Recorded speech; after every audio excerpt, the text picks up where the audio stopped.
we have to tell our stories because sickness thrives in secrecy. And we really have to have a place where the truth is told in order to recover from anything, whether it's alcohol or perfectionism or whatever. I think it's healing to tell our own stories, and then it gives other people permission to do the same thing.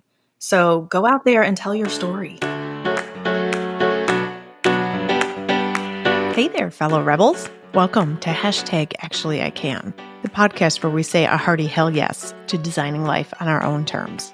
I'm Katie Ripp, a lifestyle coach, business mentor, and serial entrepreneur, here to guide you through the wild ride of defying what society expects of us and embracing our authenticity. On this show, we dive deep into taboo topics like death, money, spirituality, entrepreneurship, unapologetic self-care, and personal development, all while swearing and laughing along the way. Expect down and dirty conversations, plenty of humor, and a whole lot of exploration, leaving you feeling empowered to be your truest self. Whether you're craving a good laugh, seeking unconventional self-care tips, or simply looking for some camaraderie, you've come to the right place. We only get this one short life, so buckle up and let's design yours on our own terms. Ready to dive in? Let's go!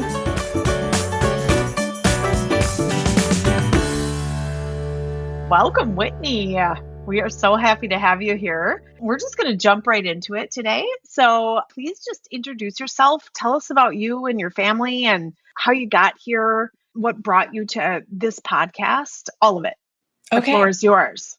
Well, the first thing I want to say, Katie, is thank you so much for inviting me on and for creating this platform where people can tell their stories and talk about things. Because I think, and I'll talk about this a little bit more later, I'm sure, but we have to tell our stories because sickness thrives in secrecy. And we really have to have a place where the truth is told, I think, in order to recover from anything, whether it's alcohol or perfectionism or whatever. So I just appreciate you having a place where that can be done. So. Yeah, thank you so much. It was really part of the reason that I started this is not only my own sobriety, but I just feel like when we can share our stories, whatever they are, when we can just take that thing out from underneath the bed, wipe it off, shake the shame off of it and just ask it to go thank you for being here, but now you can leave. There's nothing here left for you anymore. I think I just wanted to share one story that would inspire somebody else to take care of themselves.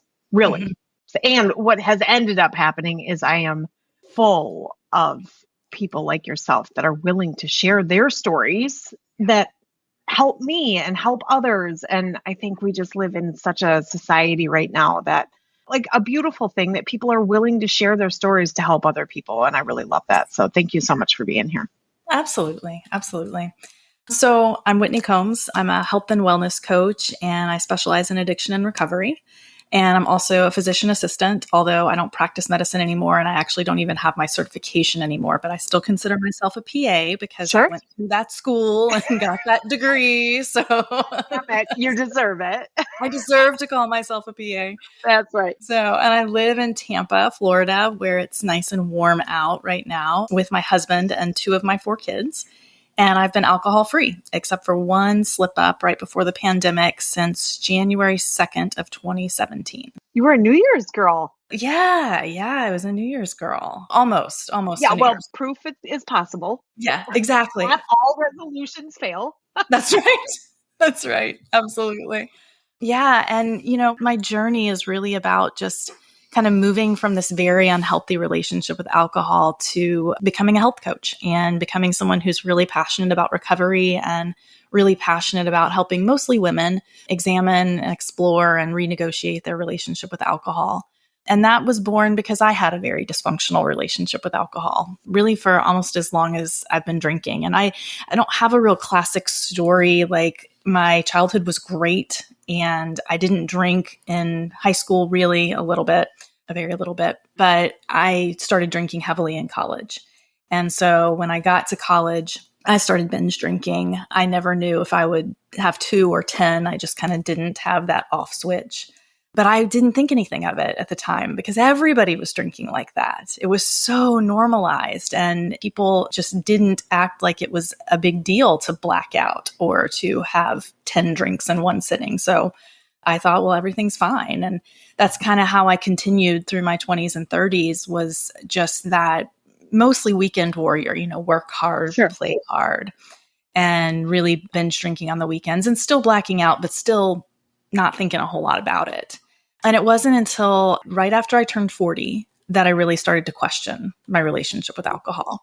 And at that time, I was raising 4 young kids in a blended family that I can share about in a little bit. And I was really trying to stay on top in a job that was just expecting a whole lot more of me than I was capable of giving. And then there was just kind of on the inside, I was struggling desperately with depression and anxiety, which was, of course, made so much worse by my drinking and was the reason I was drinking, right? Mm-hmm. Like I was self-medicating those things in a lot of ways. Yeah, we have very similar stories. Yeah, mine was just I was just pouring more fuel on the fire. Yes. I thought I had an anxiety problem. What I had was a drinking problem. Right. Yeah, but very similar. Yeah. And it's like Laura McCowan talks about, where she says that alcohol is like pouring gasoline on anxiety, and it just blows up. And all those nights, God, that I would wake up at 3:00 in the morning, heart pounding, head just spinning, everything, shame, regret, self-loathing, anxiety, just all the things that just hit you at 3 a.m. And then, of course, continue into the next days and weeks. But yeah. So in 2016, like right after I turned 40, my drinking just went off the rails. And I don't know if I'll ever know why then it exactly happened, but that weekend drinking turned into daily drinking, and I started drinking a bottle or 2 of wine every night. And again, yep. Yeah. You can't see me, but I'm raising my hand too. It just got like progressively worse. All of a sudden it was like, at one point it was 1 bottle and I was like, that's not great to be drinking 1 bottle. But in the end, I was drinking 2 bottles of wine by myself. Yeah. Every day. Right. Right. And still not thinking a ton about it. Like I knew in the back of my mind something wasn't quite right, but it was still kind of like, this is just what people do. This is how you manage anxiety. What else am I going to do? Like, this is how it's done. Yeah. I didn't have a whole lot of people saying anything to me either. Yeah, me neither. Okay. Interesting. I'm always interested, like, were people pissed about it or whatever? But like, I knew it was wrong and I knew my husband didn't like it, but he never said a word. And so I knew it wasn't a great situation to be in, but it was just how it was. So yeah. And I didn't know how to do anything different. Mm-hmm. And I think I also didn't realize at the time that taking the alcohol away was going to improve things. I thought my life just I had depression. I had anxiety. I drank a lot of alcohol. That's just how it was. And I don't think I had any concept that things could get better and that was really the avenue toward getting better. Yeah. I mean, I think it was said to me probably, but I just never could believe that it would get better. I thought that I would lose all my friends. I thought that I would be bored out of my mind. What was I going to do with all this time? Where was I going to go on vacation? One of the things that always popped into my mind was like, how am I not going to have a glass of champagne at my kids' weddings? Yeah. I'm 3.5 years sober. So now looking back at it, I'm like, God, thank God I don't have to do that. Like I don't even have to worry about it. And the amount of energy and space it took up in my mind it was almost like I didn't know what I was going to do with all that time and energy if I didn't have that, even though I didn't want it. I woke up when you said the 3:00 wake up. I mean, I had between 2:30 and 3:45 every single day, right? Because of course the adrenaline, kicks in. That's a whole scientific reasoning behind that. Yeah, we'll use that for a different day. But there's a reason you wake up at 2:30 or 3:00, depending on what time you go to bed. But I would wake up at that time and I would feel so shameful. And like, I remember just holding my head in my hands on the toilet. Like, when is this going to stop? Yes. Like, and really the thing that ended up, we talked a little bit about this, like both of our last days drinking was sort of anticlimactic. I thought that it was going to be this like major Well, and I did, like put my stake in the ground a few times and was like, this is my last day in the public and that kind of thing. But in the end, it just got to be sort of a boring day that I was like, I'm just fucking sick and tired of being sick and tired. I'm done. Yes. And I knew it was never going to get any better. There was a time that I just realized, like, this is not going to get better for me. It is only going to get worse because it's been proven to me over and over. Every Monday morning, it was proven to me. Right. Over and over and over. It's like getting slapped with the same lesson. And then finally I was like, stop slapping me. I got it. I got you now. I got it. You've been trying to tell me. I got it. Yeah. So my last day was very ordinary. It was New Year's Day. Actually, we hadn't gone out for New Year's Eve because I had been fighting a cold. And my husband actually took all the kids to the pool, which was glorious because I was never alone with 4 kids in the house. And instead of resting and recuperating, I sat on the back porch and drank 2 bottles of wine. And nothing horrible happened. Nothing happened at all, really. But I woke up the next day, like you said, sick and tired of feeling sick and tired. I was just, for whatever reason, there had been many times over 2016 when I said to myself, I need to be done. I need to take a break. Mm-hmm. But I was always looking for the third door. I was always looking for that way. Like, okay, I know I can't drink like I've been drinking. I don't want to stop. Where's the third door? How can I drink normally? Which blows my mind now because I don't want to be able to drink normally, whatever that means. Same. It's like I went from I can't drink to I don't have to drink. Yes. And that feels so good. I never thought I would be there though. No. I never, ever, I was the drinker. Like that was just my identity. That's who I was. We live in Wisconsin. That's all we do. We eat cheese and we drink beer at every possible occasion, right? Like both of our kids had half barrels at their first birthday parties, right? Like that's who we are. And I'm not going to say there's nothing wrong with that, but like for my life right now, we just like, that's not in it anymore. There's lots of people that still do it. And by all means, like you do you, I'll do me. And I really don't judge people for drinking. I really don't. It really has nothing to do with me.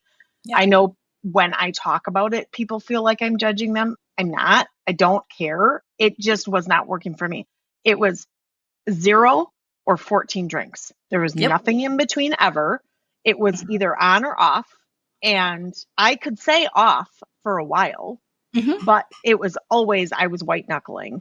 Yeah. And one of the things we talked about a little bit earlier was like these sober Octobers, November, the dry Januaries.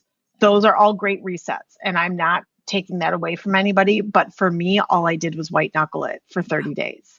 I never left my house. And I've done them before. And I didn't drink while I was pregnant. So I never really thought that like I had a problem. So I was just like, well, obviously I can quit drinking because I did it with my pregnancies. But then when I tried to quit drinking, it was just never an option really. Was like, it just didn't work for me. For a while, I thought because I didn't drink when I was pregnant, it wasn't a problem. And like me, everybody was drinking like me around me. Maybe not at home alone, but when we were out, everybody was drinking like me. So it felt kind of accepted and normal and it's fine. But it did get to a point where I had to say, I'm done.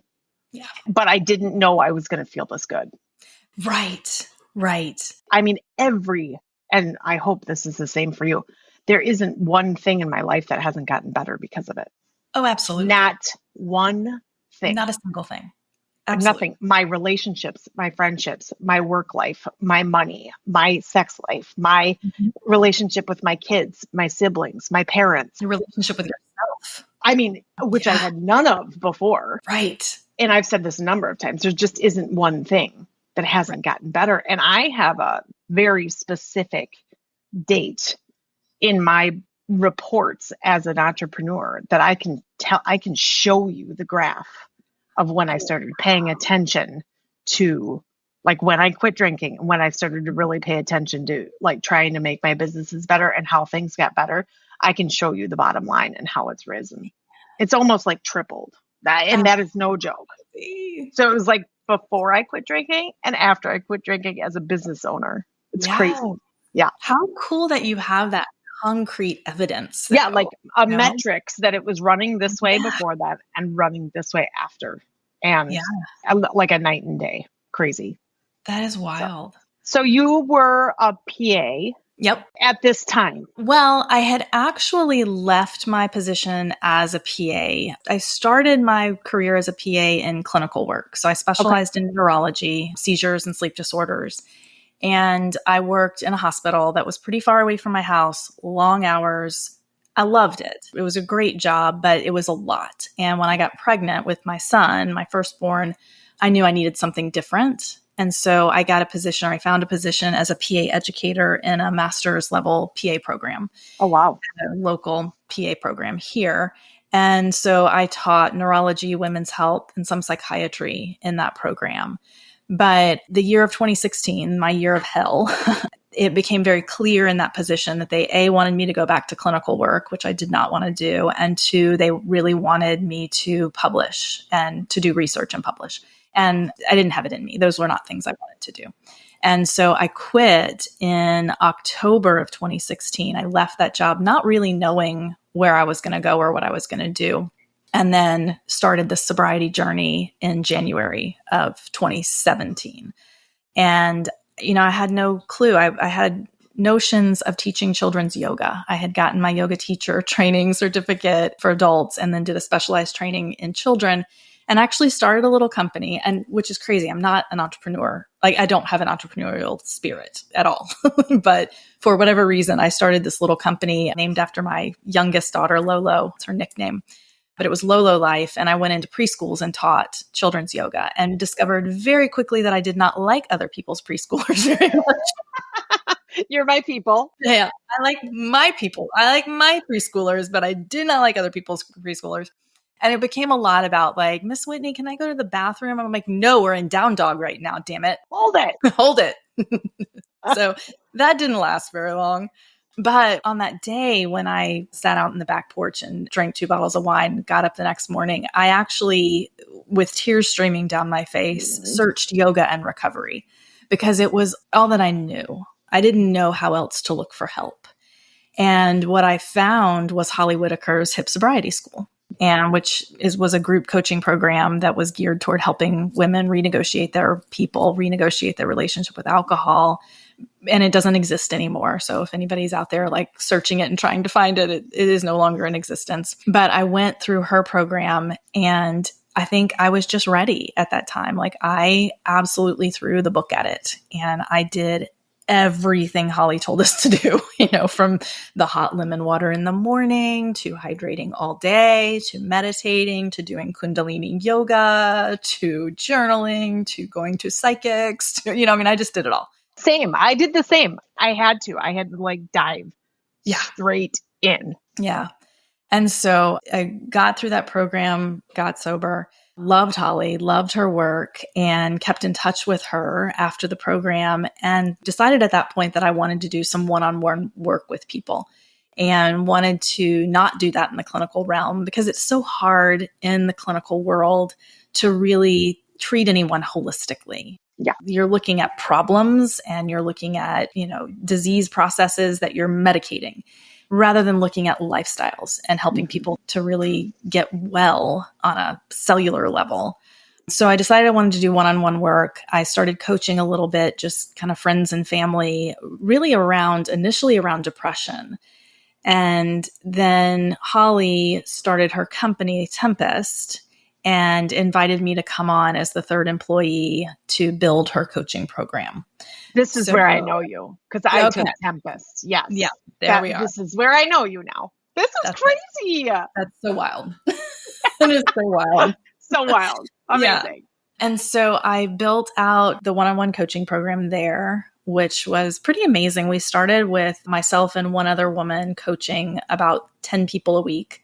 And by the time I left Tempest several years later, I had a team of, I think, 12 to 15 coaches. I can't remember exactly. And we were serving, hundreds of women. People, which was just amazing. I mean, it really grew a lot in those few years. But that was kind of my journey from PA to recovery coach. And then I didn't stay at Tempest forever. Tempest actually got bought out at this point, is no longer in existence. But I left there when leadership changed. Holly left at one point and leadership changed. It didn't really feel very aligned anymore. And so I left and did a little bit of corporate coaching in other realms and just missed recovery so much that I'm like, you know what? If I can't find a place to do this, I'm just going to do it on my own. So I hung my own shingle in August of 23, I guess. So it hasn't even been that long that I've been out on. I've been coaching, since 2018, but yeah, I'm on my own now since 2023. So that's been an interesting journey. Really. So there is an entrepreneurial spirit. Well, it's there. I would never consider myself an entrepreneur, but I guess I am. You sure are. Tell me about the recovery piece, because I think that there's so much confusion about rehab, AA, doing it on your own, what's real, what's not real, what's accepted, what's not accepted. I think, 2017 was almost like a different lifetime for sobriety and alcohol-free living, right? Yes. That's a whole different ballgame than it is now, I think, post-pandemic. Pandemic, well, at the time we owned a wine bar and we just turned in, we had to close at the time. Yeah. And we just turned into a liquor store because people were drinking like crazy at home. Oh, yeah. I had a happy hour every single night, a virtual happy hour every single night for like 3 months where people were Did you? Yes, I drank every day on camera and just like chit chat. Yeah, it was totally acceptable around here. Totally acceptable. Normal. Yeah, it was like, what we're doing. Everybody's just like drinking all night. It was fine, I guess. At the time, or in the hindsight, probably not. But now things have changed, like gone so far the other way, even in Wisconsin, which is like the craziest place to do this because we're such like a crazy drinking state. But tell me the difference, because when I quit drinking, I didn't go to any kind of rehab. I don't identify as an alcoholic. I don't believe in I'm powerless against this. I don't believe in that kind of, it happens to be in the Alcoholics Anonymous, book. And I don't know everything about it, but I went to some meetings and, it just it didn't work for me. And for a long time, it was the only thing out there for support. Yeah. And so now there's so much support. There's recovery coaches like yourself that like hung a shingle and like, you can come to me and we can talk you through this. And people just talking about it, like, you could just make the decision, right? Like it's tough. And depending on how much you're drinking, right? Like also, I'm not a doctor. So like, I'm going to put a little caveat in here. Like if you're drinking, talk to your doctor. But one of my biggest fears is that I was drinking so much that I was going to have some sort of like physical reaction. And I think that's a lot of people's fears is like what, you hear about DTs and seizures and, lots of really catastrophic, physically scary situations. Totally know what that is, right? And whenever I quit drinking, because I did it a number of times, I would get to about day 10 and I would feel like a Mack truck hit me until about day 10. Yeah. And then I would wake up on day 11. I'd be like, oh, I do feel a lot better. Right? Like I didn't know how shitty I felt. I know. Right? And then you get into day 30 and you're like, oh, dang. And there is some people ask all the time, where's that magic number? And it is different for everybody. No, everybody wants an answer. I wanted an answer. You should see my Google history, right? Like, when is this pink cloud coming? When am I going to get when's all the weight going to drop off? Yeah. When are my eyes going to get clear? When are, my skin's going to freshen up or whatever?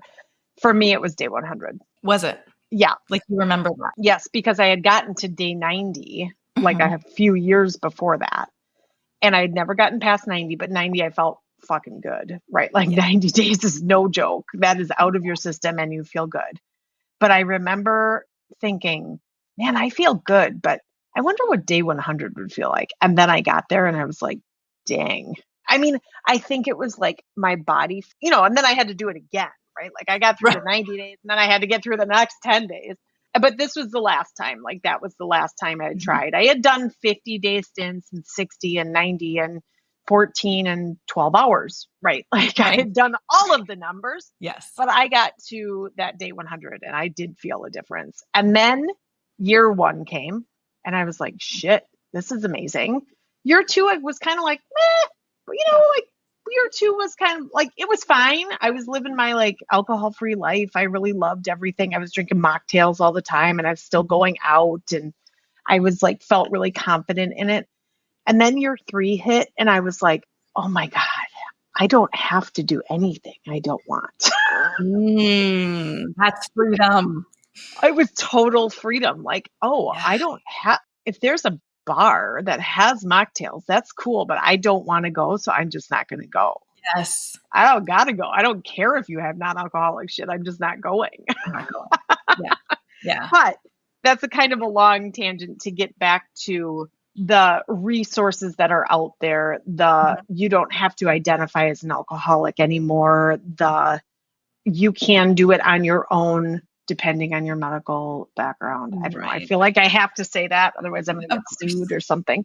But tell me your philosophy on that. Tell me where you stand. Tell me when you're a coach, a recovery coach like you are, who would be your ideal client? If somebody's out here looking for a coach like that, somebody to really help, what does it mean for them? Well, I think the first thing is that AA is great for the people that it works for. Yep. Like, I think it is. I'm so glad it's there. I'm so glad it's available. And it's fantastic for people that it works for. It also is very difficult for people that it doesn't work for because there is so much stigma and so much misunderstanding that that's the only way to go. Yeah. And people feel like that, if you're not doing AA, you're just begging for a relapse. Or what's the AA saying? Like, your addiction's in the parking lot doing push-ups. That is, geez, I've never heard that one. That's the thing. But I have also heard that if you don't do AA, and I've heard people say that they've been told this from somebody in AA, that if you are not in AA, you will never actually recover. You will always relapse. Right. So take that for what it's worth. That works for some people. And I love that. I know somebody that has gone to an AA meeting every single day of his life for 40 years. Wow. By all means, fucking have at it. I think it's amazing. That is dedication. I love everything about it. He's very non-judgmental. We've had lots of conversations. You have to take that shit with a grain of salt. Yes. Everything. Yes. There is no black or white. One way works for everyone. No, for sure. No. And I think that's one of the things that is so advantageous about having somebody to help guide you through this thing, like a recovery coach or a therapist or, somebody who's kind of been there, done that, because there is no one size fits all. People, ask me all the time, like, how do I get sober? I'm like, I don't know. I know how I got sober and I'm happy to share that with you. And I have lots of thoughts and ideas and tools and strategies and things I can share.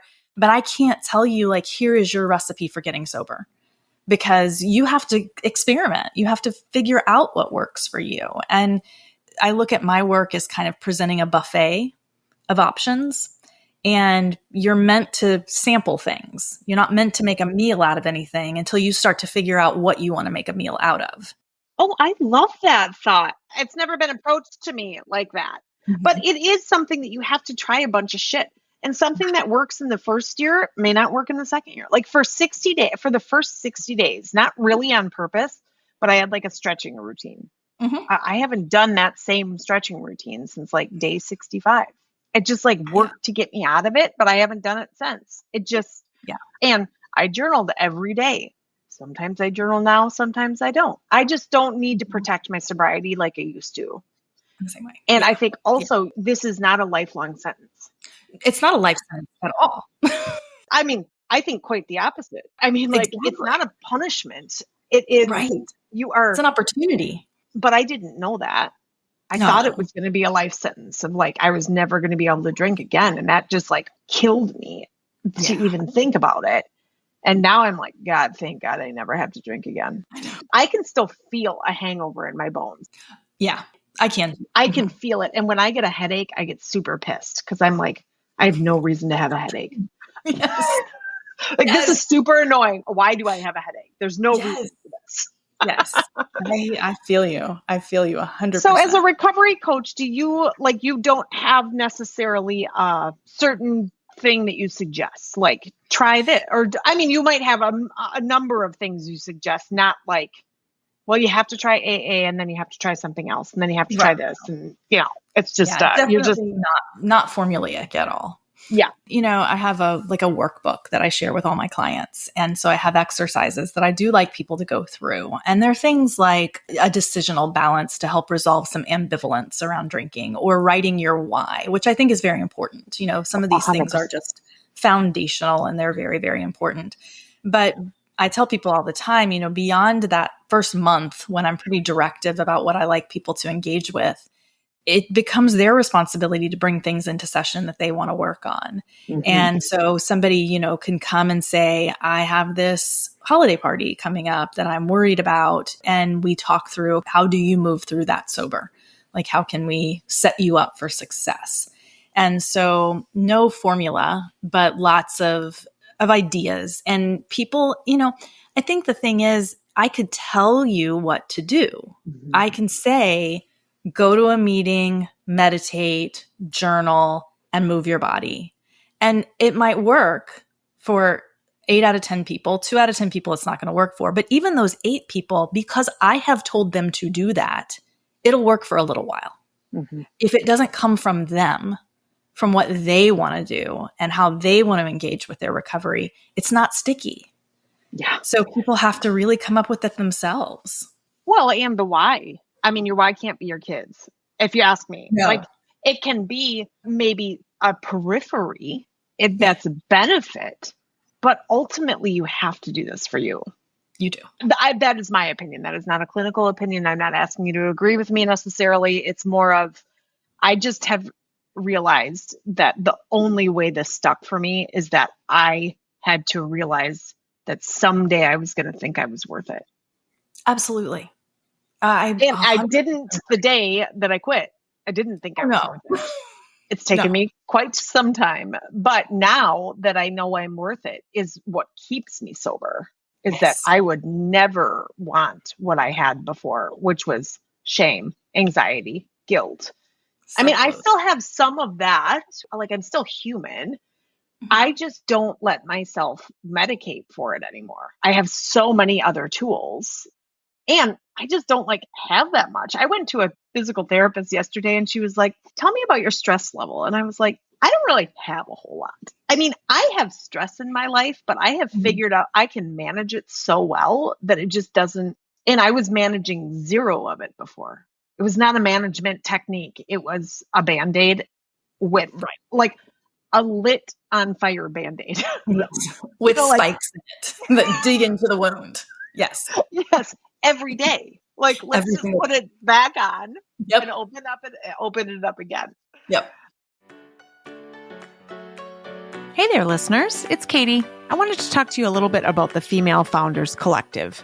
I started this collective because I know firsthand how challenging it can be to build a business from the ground up. As female founders, we're balancing so much, our dreams, our families, our sanity, and it can feel pretty lonely out there. That's why the collective is all about real connection and support. We're a community of women who are sharing what works, what doesn't, and having each other's backs. So if you're looking for a network that truly gets it, come join us at the Female Founders Collective. We meet virtually every single Wednesday at noon Central Standard Time. It's always free. It will never be a charge. This is something that I am really passionate about. Come and join us. You can register by going to katierip.com.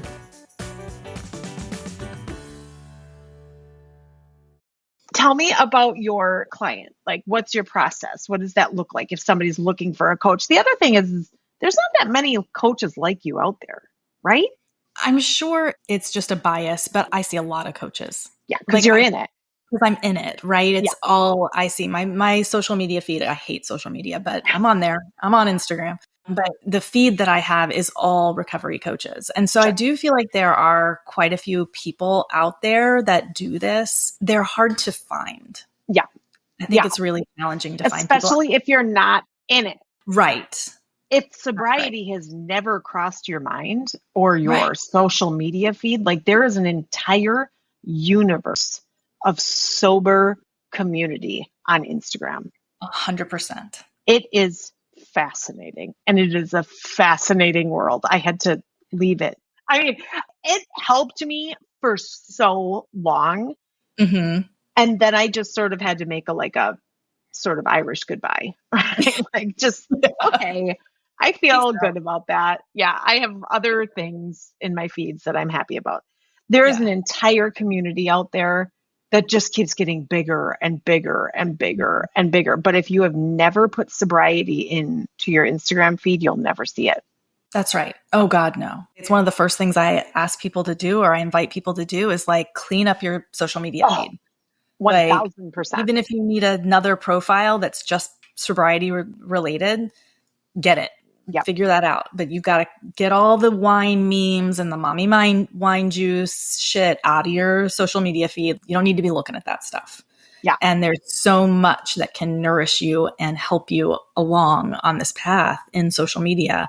Did you have a sobriety handle? No. So mine's just Whitney Combs. Okay. So when I went out, like I had like a phantom, like a, okay, whatever. I did that. It was called From Vino to Vinyasa. Oh, nice. I know. I still have From Vino to Vinyasa.com. I think it just renewed the other day because I went down the yoga path. That's what I did. I used yoga, hot yoga, Kundalini, like all of it. Yep. I followed Holly Whitaker to the ends of the earth at the same time. And there is something really powerful in that too. Or walking or some kind of movement. Something. Right. It just move. I mean, for me, it was yoga and walking and I ran, but really just like moving had taken on a whole new meaning after that too. Yeah, because it's a way to get stuck emotions out. I mean, you think about like animals in nature, if they come up against a predator and they have a scary encounter, once the encounter is over, they shake. Humans don't do that. We store everything inside. And so the yoga, the running, the cycling, I did a lot of cycling when I got sober, indoor cycling, but still, it moves stuff through you. Mm-hmm. And I think that's so important, like so important. I talk to people a lot about non-negotiables. And figuring out, like you were saying a little while ago, you don't necessarily have to do the same thing in day 365 that you were doing in day 60. But I do think that in some way, even though you don't have to keep bathing in it for so long, I think you have to touch on it in some way. 100%. And so we talk about finding like, what are the non-negotiables? What are the practices that you have to engage with every day, every week to stay the course?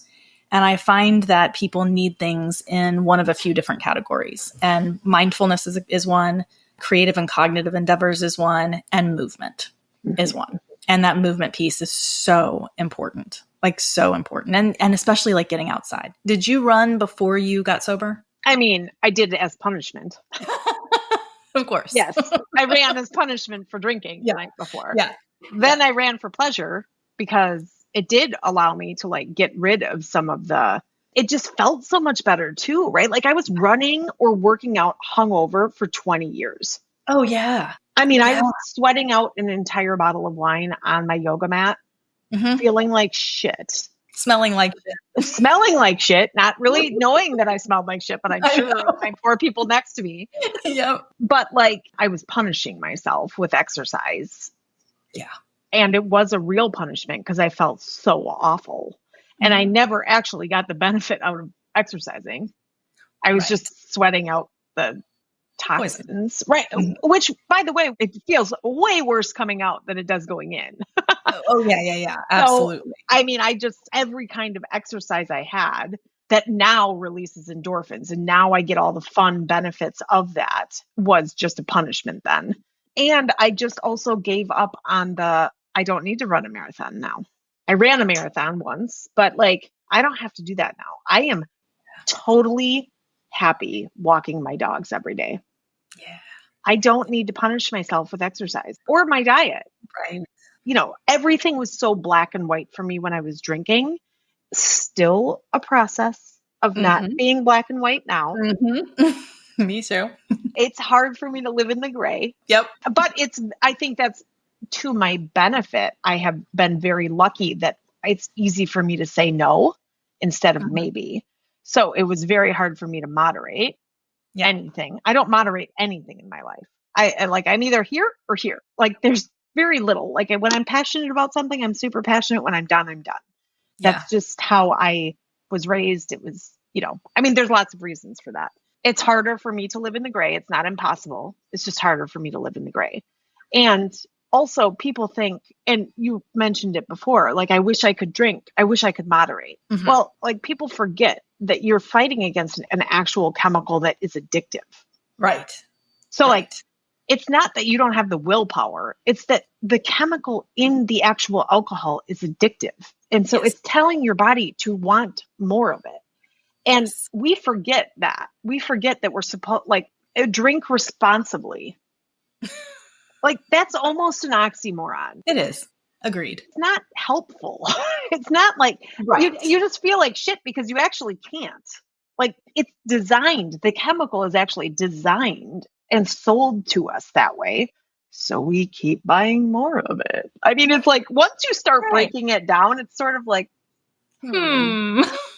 yeah, this is, yeah. And I did a lot of Annie Grace. Grace. My Mhm. sister and I have read a lot of her books. And one of the things I really loved about Annie Grace and a number of other quit lit that's out there. So if Mhm. you're not familiar with that, it's quit alcohol literature. They call it quit lit. How cute. The books and the things out there that are like, it's okay to continue to drink and explore it. Yeah. You don't have to come here sober to be curious about it, to talk about it. If you want to talk to me about it on a Thursday night and I see you out at dinner and you're drinking a glass of wine tomorrow, I don't give a fuck. Exactly. You can have questions and talk about it and still drink. Yeah. And I can't say like condoning or encouraging or anything, but I think part of our issue as a society is we're so afraid of the judgment. If we say something and then we like are a quote unquote hypocrite and go and do it, that it keeps us in this like shame spiral of I have to do this completely alone. Yeah. And it's just not true. So, I mean, whether you talk to me or whether you talk to Whitney or the 1,000 other people out there, if I see you out or Whitney sees you out drinking, like, we're not judging you. No. Just please just have a conversation about it. Like, it's okay to talk about it. It's okay to talk about it and be like, hey, I have been thinking about it. I've been thinking about quitting drinking, or I've been thinking about taking a break, or I've been thinking about this. Mm-hmm. But like, I drank last night. I don't care. Fine. That's cool. Like, it took me years to do that. Years of drinking, thinking about it, drinking, thinking about it, drinking, thinking about it, talking about it, quitting drinking, and then drinking again. Like, it's okay. There's such a process to this. Yes. Nobody does this perfectly, by the way. There is no perfect. You have to learn the lessons. Yeah. I had to learn that 90 days was cool, but I couldn't go back and do it the same way. I just ended up in the same place I was again. Actually worse. Right. They tell you that, but you sort of have to learn You have to it. experience it. Yeah. And I'm just glad I didn't kill anybody. Me too. I know that sounds dramatic, but No. like the fear that I used to have about like going to jail or getting in an accident or falling down the stairs while I was holding my baby or, you know, like whatever, like something very simple, but I would happen to be drinking while doing it. Yep. I just don't have that fear anymore. Right. And I can drive my kids around at night. Yeah. Whenever they want to go somewhere, I'm sober enough to take them. Which is, again, sounds so simple. It was the biggest, so profound. I remember the first night my daughter, it was actually my son, got sick at a sleepover. My husband was gone. He was, I don't even remember, he was hunting or something. He was gone. I was by myself with my daughter and I had to go pick him up at 10:30 at night and I was sober as a kitten. And I was like, I cried the entire way there. Oh, I said, because it was something so simple, but I would not have been able to do it. Or I would have done it. Yep. And we know what that would have looked like. Like, not okay. Right. But I would have done it. And the fact that I could do it sober or that I do it, I drive my kids all the time now. Yeah. And I used to like cut off, like we didn't go to practices at night. They were left out of certain sports because the practices were only at 8:00 and I couldn't drive after that. I mean, I have some regrets about that. I can't live in it, but the fact that I can drive now, I mean, it sounds like the dumbest thing, but for me, it's like, yep, I'll go and get you at 10:00. Absolutely. Anytime. Absolutely. Yeah. Yeah. And just to know, like deep down, that they can count on me for whatever they need. Like I am present now in a way that I was not present before. Yeah. And, I think I feel fortunate because my kids all tell me that they don't really remember me drinking a lot. My older girls talk about me coming into their room at night sometimes kind of being super sloppy and lovey-dovey with them, like just loving on them and kind of in that sloppy sort of way. But other than that, they don't remember much. And I feel so lucky about that. But now, and I don't think they recognize how much they can count on me in ways that they would not be able to if I were still drinking. Yeah. They just wouldn't. So it's amazing. How old were your kiddos when you quit?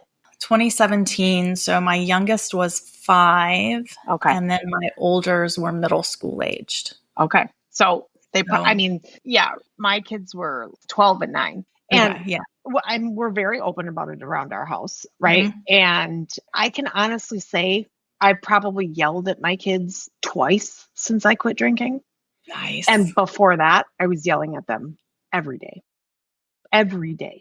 And just like that sort of stuff that you don't think about on a daily basis. And then you have a conversation with you or somebody else that's sober and you're like, dang, somebody else recognizes how cool this is. Yeah, it's so cool.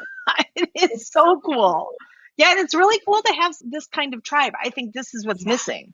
This is what's missing from the alcohol scene if you want to be sober. And I also think that there's a difference between just like living alcohol free and sort of white knuckling it for somebody else and really embracing it.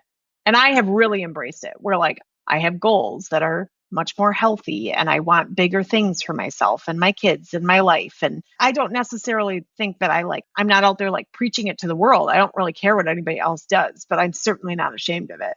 And I'm certainly not like hiding anything. And I was living behind a curtain for decades. Yes. So this kind of tribe, just to have the open conversation of, it hasn't always been like sunshine and rainbows. This shit is hard, right? Like socially, it's hard sometimes. I've just moved my social circle.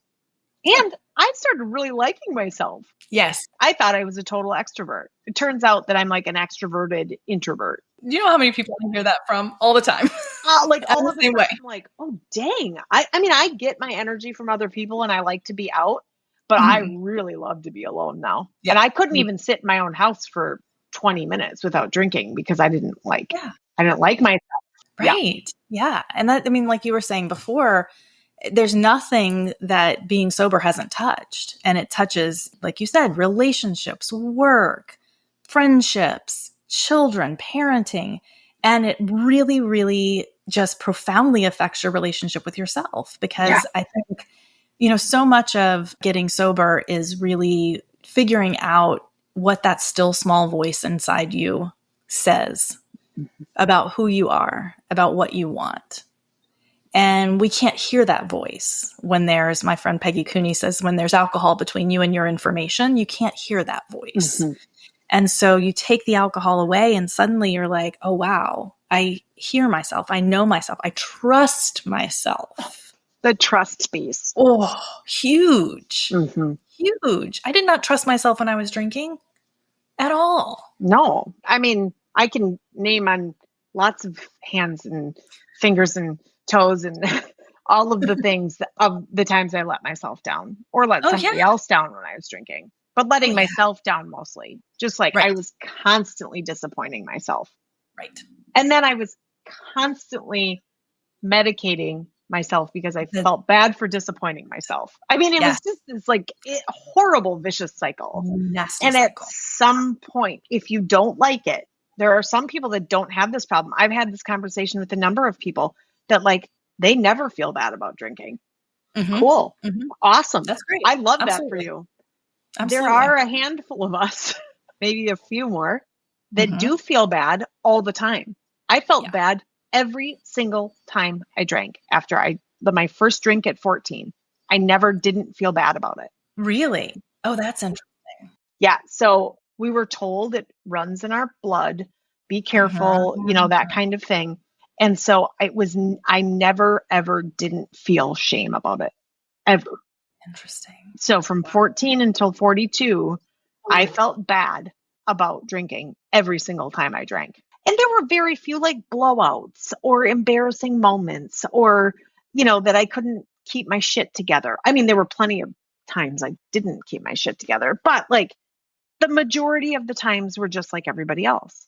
And so it was very confusing because I was like, well, everybody else is doing this except I feel bad about it all the time.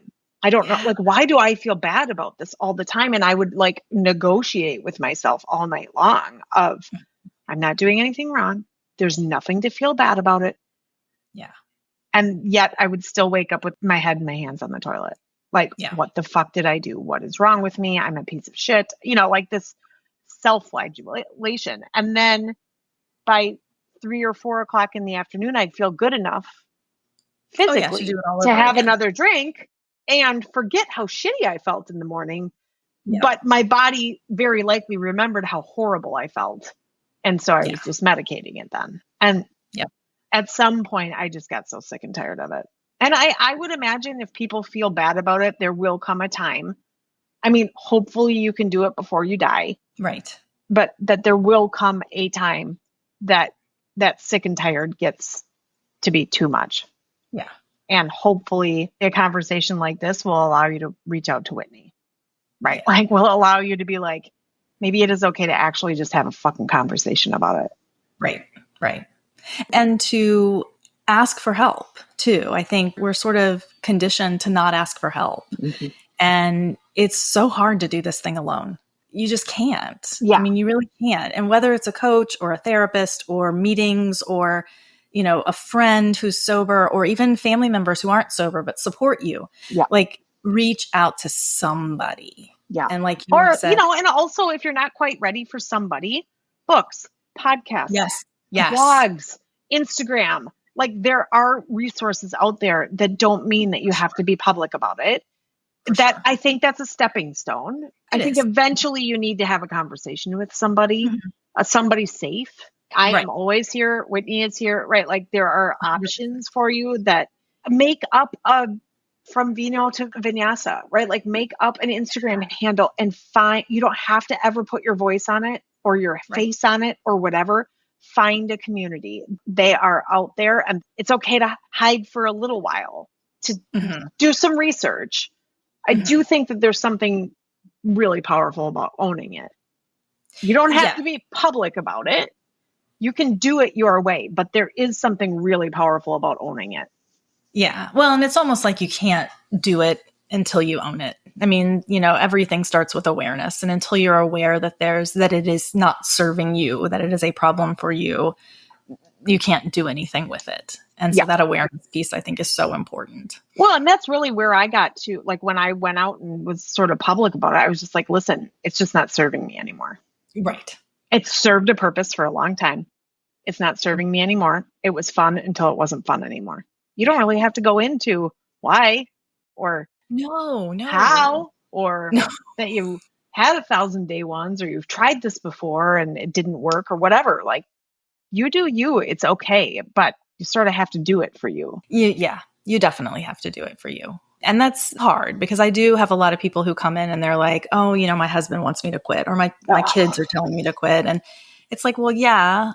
And you've got to figure out how you're going to do this with your heart and soul. Yeah. Tell me about that. I mean, there could be people out here listening that are like, well, my husband doesn't like that I drink or my kids really don't like it, but I don't really want to, but I want to do it for them because I love them. What is your answer? That's a great question. And I think, really when you love someone, part of that value system is that I care deeply about other people and I care deeply about how I'm showing up for other people. And so instead of it being about like doing it for them, I encourage people to think about doing it because you want to be showing up as the best version of yourself, as the best parent you can be, as the best wife you can be, as the best partner, as the best friend. And the only way to do that is to, I think, if alcohol is impeding how you're moving through the world, is to take that away and also, see, like try it and see. Yeah. Try it for 30 days. See how you feel. Yeah. And if you're doing it for someone else at that point, it may not feel great. Yeah. But if you can sort of, shift the motivation from I'm doing it for him to I'm doing it because I want to show up for him, because I want to show up in the best way that I can show up, then it becomes stickier. Yeah. Fuck around and find out, right? Yes. Fuck around and find out what it feels like or what Find it out. Yeah, absolutely. Oh, Whitney, this is so great. Tell me where people can find you. If they want to work with you, what kind of services do you offer? If somebody's got questions, best resources, how would you like people to find you? Yeah. So my website is www.whitneycombs.com. And I do free discovery calls that then, which is just a conversation, right? Sure. Just people, can hop on there, tell their story, find a place where the truth is told for a minute. I can offer resources, and that can be the end of it. Or it can lead to an engagement, of a coaching engagement. And that is really my primary offering right now, is a 3-month one-on-one coaching engagement. I love that. I'm also on Instagram at whitney.combs. And resources, I think, a couple of the big resources that I recommend to people early on are Annie Grace, This Naked Mind, which I think is just a fantastic book. And she does such a lovely job of really working with subconscious beliefs about alcohol and really repatterning those subconscious beliefs. And then Holly Whitaker's Quit Like a Woman, which is just fantastic. And, kind of a social commentary on how we're all pretty much duped into thinking that we need alcohol for everything. And then she also has a really nice way of sort of walking you through some early actions that you can take towards sobriety. So yeah, I really loved her book. I pre-bought it. It was, I really loved her book. And Annie Grace too has, for those that have some analytical scientific minds, she's got sort of a really interesting way of communicating what the brain does. And what the scientific part of it, if you need a little bit more evidence-based information, I really love what she does. And she also she's got a really cool story about basically how she did an experiment while she was drinking, which was sort of an invitation to be oh, it's okay to check some things out while I'm drinking and not feel like a total asshole because of it. Yes. It's okay. 100%. So 100%. yeah, there's so many other really good quit lit books out there too. Oh, so many. Yeah, and maybe you would be willing to, or do you have some resources or good a book list that you would be willing to share with us? I have a resource list that I can share. Absolutely. Yeah, that would be amazing. And I'll put that link in the show notes as well. Definitely. Yeah. And the one other resource that I will mention, just because I think it's so important, is the Luckiest Club. Yes. And that's, founded by Laura McCowan, and she has the company now has, I think, over 55 meetings a week. They're all online. There are different types of meetings, over 50. Is that her? Is that the name of her book? Her book is We Are the Luckiest. And We Are the Luckiest. Wrote Push Off From Here. Oh, I haven't read that one, but I did read The Luckiest, and that one is really good. Oh, you got to read Push Off From Here. Fantastic. Really? Okay. Yeah, really, really, really good. Is that recent? I mean, not terrible. I don't know when she published it. It's been a couple years, I think. I've kind of been out of the sober quit lit scene for a little bit, but and there's also some really good personal development books out there that if you're on this road, it doesn't necessarily mean anything about sobriety, but just really good habit forming, Atomic Habits and so good things that you can really pull a lot of their philosophies into sobriety. I think that's always I don't know, personal development is my jam. I wouldn't be here otherwise. Me too. It's all I read. My mom makes fun of me because she's always calling me and I got this great fiction book. I'm like, no. Yeah. No thanks. No. Yeah. No thanks. I read probably 3 fiction books a year and 70 nonfiction personal development junkie books. So I love it. Well, it was so nice to meet you. Thank you so much for coming on. I really love conversations like this where we can just be really real and, kind of get down and dirty with some of this stuff, because it's not for the faint of heart, for sure. Living is not. So no, that's true. Living is definitely not for the faint of heart. Yeah. But it's so important that we can be honest. And, I think it's healing to tell our own stories, and then it gives other people permission to do the same thing. So go out there and tell your story. Yeah. Thank you, Whitney. You're welcome. Thank you so much. And that's a wrap on today's episode. I hope you enjoyed diving deep into the world of living authentically with me. Before you go, don't forget to connect with me on Instagram. Shoot me a message at Katie Rip. I'd love to hear your thoughts on today's episode and connect with you further. And remember, if you want more details on today's episode, or just want to explore more about designing your life unapologetically, head on over to my website at katierip.com. There, you'll find all the juicy details and resources you need to keep the inspiration flowing. Lastly, if you'd like to join me on the show, whether it's to tell about your experience of designing your own life, to share your expertise, or if you'd like to participate in lifestyle coaching live on air, don't hesitate to reach out.